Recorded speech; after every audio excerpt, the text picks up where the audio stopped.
Hi, welcome to Click Geek, part 3 of the series.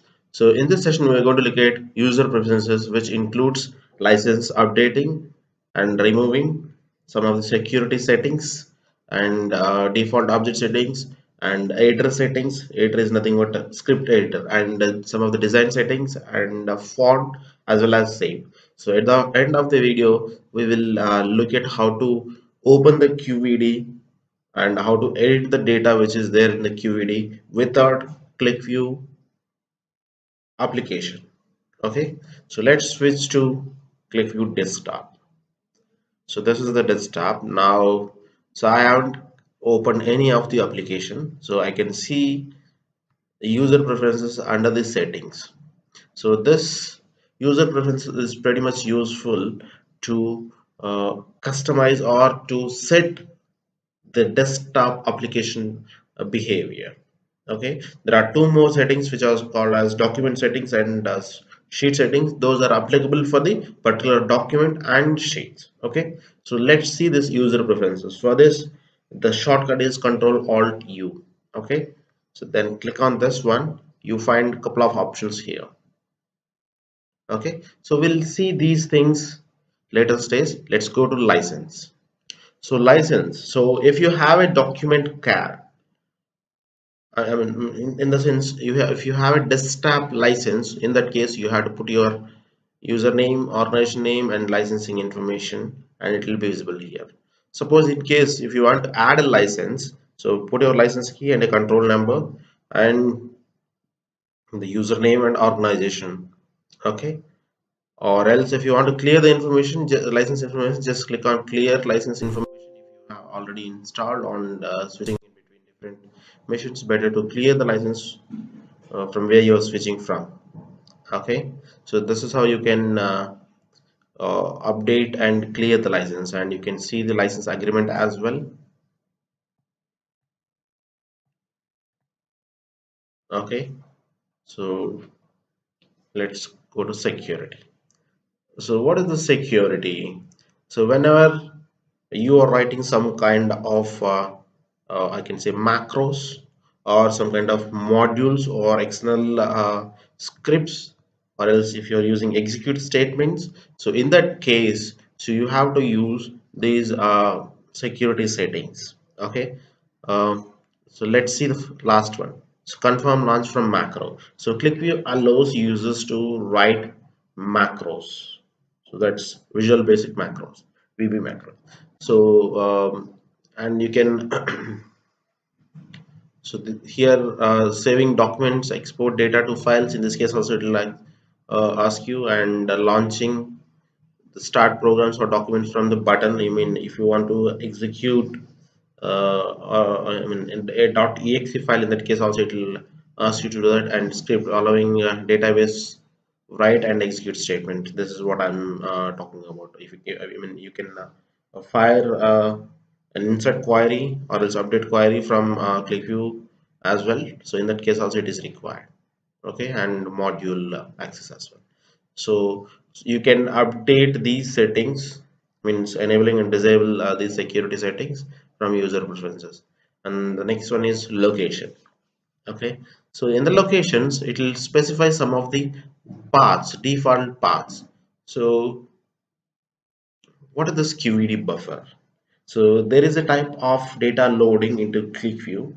So means if you are using a large set of data and you don't want to create a QVD, and you have frequently reloading requirement, in that case you can make this one.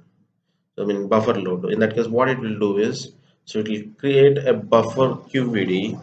So in on Qlikview's generated name, okay, then it will store that in this location. Right, next theme. Qlikview themes can be created.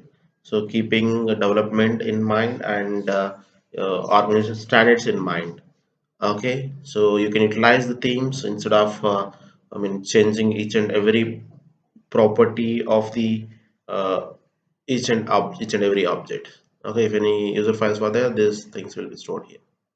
Okay, so that's all pretty much about the location. So in case if you have a server access point URL, you can put there, and SDK URLs and default license leasing URL you can apply. Okay, so here you have a reset and modify options, so you can do anything. Okay, so if you intended to set a mail server linked with your Qlikview desktop, in that case you have to specify the email address, port number, and the user ID which you're going to use, and encoding format, and sender name, and the address. Okay, next printing. So this is while printing the document, so what are the settings to be applied for the document, those are things has to be specified. Then exporting, the same thing. When you're exporting data from Excel, data from an Qlikview object, Qlikview sheet object basically, so how it has to follow what would be the encoding format, and what are the separators we are using, what separators to be used while sending data to an Excel, or else exporting data to some CSV format as well. There are all things can be, can be done through this one. Okay, then go to font. So this is very important. So you can find here list boxes, charts, text object, and buttons. So this is the default font that will be affected while creating an object in Qlikview. So if you have any organization preferences, so in my case the organization which I work for will use Arial, and the minimum font size is 10. Okay, and same in text objects as well. We'll look at objects in detail. Okay, Arial 10. Okay, let's go to objects. So how objects should behave, here we have the thing.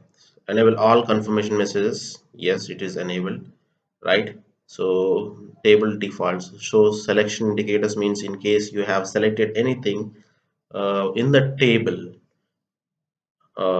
created table which is also a sheet object, so that particular column header will be highlighted with a green colored dot.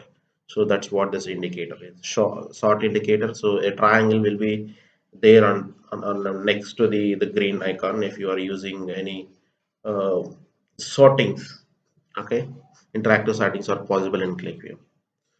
So so just to update you one more thing, to select something in Qlikview, you need not to go to list box or multi box. So charts itself acts as slicing and dicing tool. Handy. Okay, so you can do slicing and dicing from the charts itself. Then you have calculation progress information. You can display the calculation progress information on, off, or normal, or else verbose. Okay, then design. So in this case, what is the default styling mode? It's better. So styling mode is nothing but we will have two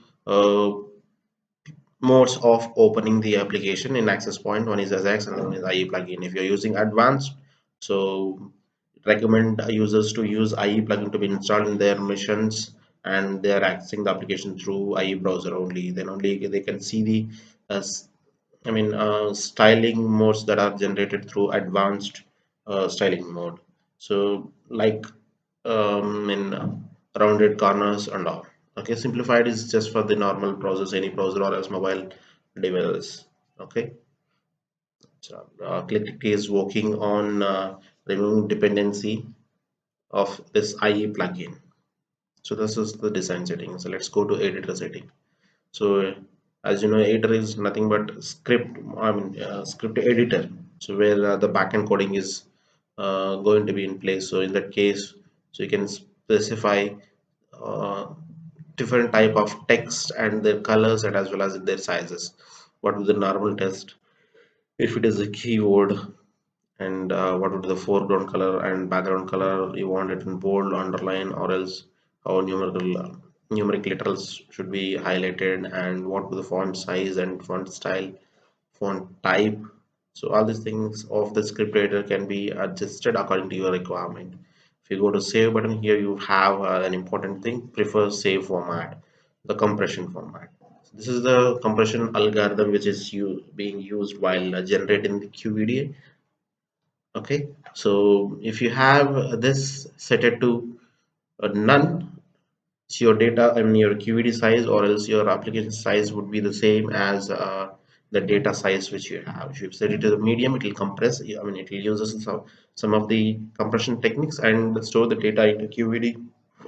Excuse me, as well as um, so it depends on the selections.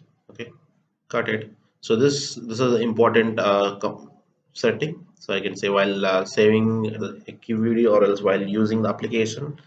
So this is very important. So if you load the data and making compression as none, then your QVD size would be same as data size. And Qlikview is not going to take much time to work on data compression. Okay, in that case, you experience bit faster load, sorry, a bit faster calculations. Okay, whereas coming to the medium, it applies some kind of compression I mean, techniques and same as high as well. Okay, then this is a save before reload. So in Qlikview it's better to reload I mean save before reloading. You can enable this one always so that you won't lose if any errors were there in the code. Okay, then you can set auto recover information. So it means that for every few minutes it will save the file automatically and use backup. We can have multiple backups, so this can be these settings are also very much useful. And coming to general, I mean here there are a couple of settings. So system fields, it means it will generate some system fields whenever it loaded the data into Qlikview. So if you want to show them or else you want to hide them, that's your wish. And you want to use sounds, removing unused bitmaps. If you have any used bitmaps and you want to clear them, you can use this one. And scramble connect user credentials. Suppose if you are using a DB connection and which has credentials, in that case you can make that credentials scramble, means encoding. So remember login credentials until Qlikview exits. So this setting is like if you have implemented section access and you opened the document and you closed it, okay, and again you open it, it won't ask you for credentials. Means first time it will ask and second time also it won't ask until you close the desktop application. Okay, then keep progress open after reload. This is the one which is used for when you press Ctrl or it will show how many lines has been um, loaded. So that's what, if you uncheck this one, that will it sets.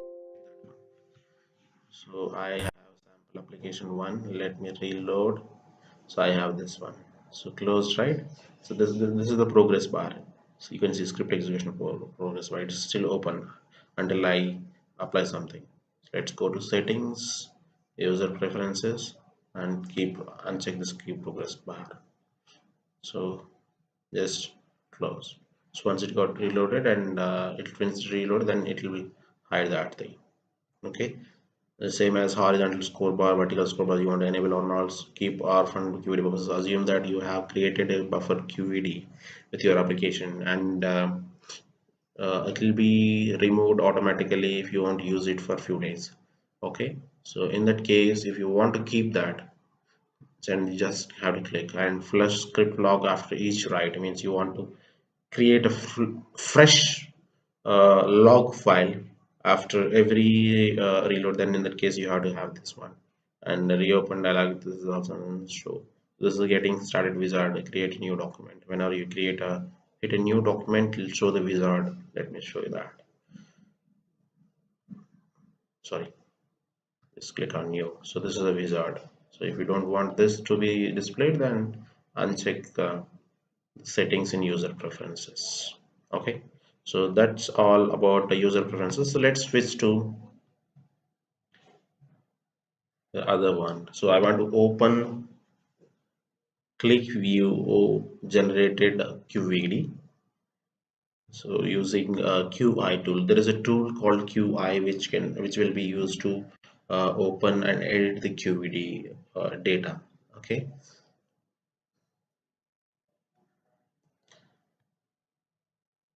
This is a QI. So let's open something. So I have a QVD file, my first QVD. So then you can see the information. We had 1,000 lines of data in there. You can find that as well, and if you wish to edit, you can edit. Okay, so this is how we can now open and edit the QVD information without using Qlikview application. Okay, this tool name is QI. Okay, this is pretty much useful when you want to update any mapping data or else any user information within the QVD and you don't have access to the QVW files. In that case, you can use this thing. Okay, so thanks for watching the video. Please do subscribe.